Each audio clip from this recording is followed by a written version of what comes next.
Assalamualaikum warahmatullahi wabarakatuh.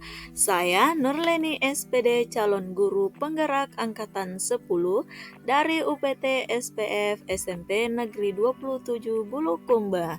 Video ini adalah praktik penerapan restitusi segitiga untuk menyelesaikan permasalahan yang ada di sekolah saya.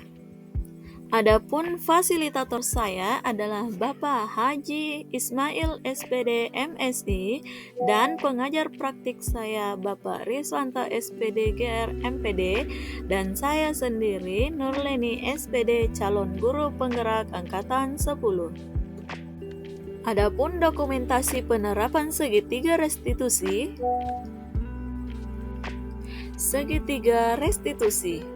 Sebagai informasi, segitiga restitusi adalah suatu proses dialog yang dijalankan guru atau orang tua agar dapat menghasilkan murid yang mandiri dan bertanggung jawab. Adapun penerapan segitiga restitusi, yang pertama menstabilkan identitas, yang kedua validasi tindakan yang salah, yang ketiga menanyakan keyakinan. Pada tahap menstabilkan identitas, dilakukan berdasarkan prinsip membuat kesalahan adalah bagian dari proses pembelajaran yang nantinya menggeser identitas gagal ke identitas sukses. Selanjutnya, validasi tindakan yang salah dilakukan berdasarkan prinsip setiap perilaku berupaya memenuhi suatu kebutuhan tertentu, sehingga guru akan bergeser dari pemikiran stimulus respon menjadi proaktif, sehingga mengenali dan mengakui kebutuhan murid akan memperbaiki hubungan dengan murid.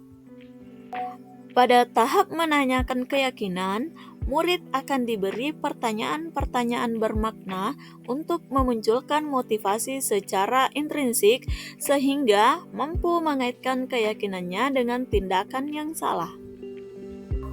Kasus pertama, Syakila tidak terima pekerjaannya, selalu dicontek oleh temannya. Ia marah dan tidak dapat menahan emosinya. Berikut adalah skenario penyelesaian masalah dengan menggunakan segitiga restitusi. Nur Sakila, saya dengar tadi dari ketua kelas kamu bahwa tadi kamu bertengkar dengan guru pada saat belajar. Iya Bu, habisnya saya kesel Bu. Kenapa? Karena dulu selalu mencontek pekerjaan saya Bu. Bukan hanya PR, tugas-tugas pun dia contek Bu. Ya wajarlah kamu sangat marah, dan kalau ibu ada di posisi kamu, pasti ibu akan melakukan hal yang sama. Lalu, apa yang kamu lakukan terhadap Nurul? Saya marah-marah dan memaki-maki Nurul Bu. Tanpa saya sadar, saya memukul meja Bu. Oh begitu. Apakah kamu berbuat seperti itu? Pasti ada alasannya. Pastilah Bu, saya susah payah mengerjakan soal, tapi Nurul hanya menyontek Bu. Ya, oke, pasti kamu akan marah dan tidak rela pekerjaan kamu dicontek oleh teman kamu. Dan saya menghargai itu karena kamu tidak melakukan yang lebih dari yang kamu lakukan tadi. Nah, coba kita pikirkan waktu kamu tadi memukul meja, apakah sesuai dengan keyakinan kelas kita? Tidak Bu. Nah, menurut kamu keyakinan kelas apa yang sudah kamu langgar? Saling menghormati antar teman Bu. Oke, menurut kamu saling menghormati antar teman itu penting buat kamu atau tidak? Penting Bu. Ya, jadi keyakinan kelas apa yang harus kamu lakukan pada saat kamu marah? Harus lebih bersabar Bu. Iya, jadi kamu bersedia memperbaiki masalah ini? Saya bersedia lebih bersabar Bu dan menahan amarah saya. Ketika ada teman yang menyontek, saya akan melaporkan ke guru mata pelajaran atau wali kelas saya Bu. Oke, ya tepat sekali tindakan kamu. Nah sekarang kamu bisa kembali ke kelas.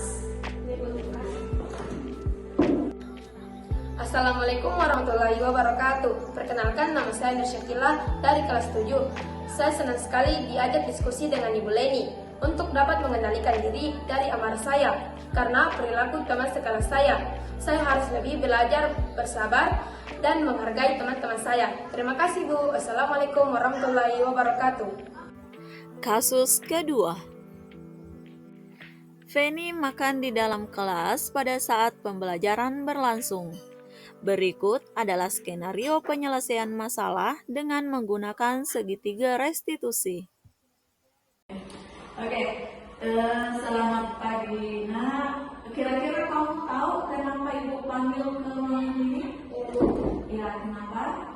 Karena saya makan di dalam kelas. Ya, makan di dalam kelas pada saat belajar. Nah, kira-kira kamu makan di kelas, apakah tindakanmu itu sudah benar atau tidak? Salah, Bu. Ya, salah ya, karena bisa mengganggu ya pelajaran dan teman-temannya. Nah, kira-kira kamu tahu kenapa kamu makan di dalam kelas? Saya tidak sempat sama makan di dalam kelas. Iya, barulah. Ya, jadi makan itu memang kebutuhan kita. Ibu pun kalau lapar pasti akan makan. Tapi kita harus tahu dulu kapan dan di mana kita harus makan ya. Nah, kira-kira Pani masih ingat tidak keyakinan kelas kita? Ingat, Bu. Ya, apa saja? Datang tepat waktu. Iya, datang tepat waktu, berpakaian rapi, menjaga kebersihan kelas. menjaga kebersihan kelas. Tidak makan di kelas saat belajar. Ya, tidak makan di kelas pada saat belajar. Nah, apakah Pani makan di kelas sesuai dengan keyakinan kelas kita atau tidak? Tidak sesuai, Bu. Iya, jadi Pani makan di dalam kelas itu tidak sesuai dengan keyakinan kelas kita. Jadi di sini ibu tidak akan memberikan hukuman atau apa, tapi di sini ibu akan memberikan solusi agar Pani tidak makan lagi di dalam kelas ya. Ya, jadi kira-kira kapan Pani akan merubah semua tindakan Pani makan di dalam kelas? Mulai besok, Bu. Ya, mulai besok apa? Tidak akan makan lagi di dalam kelas.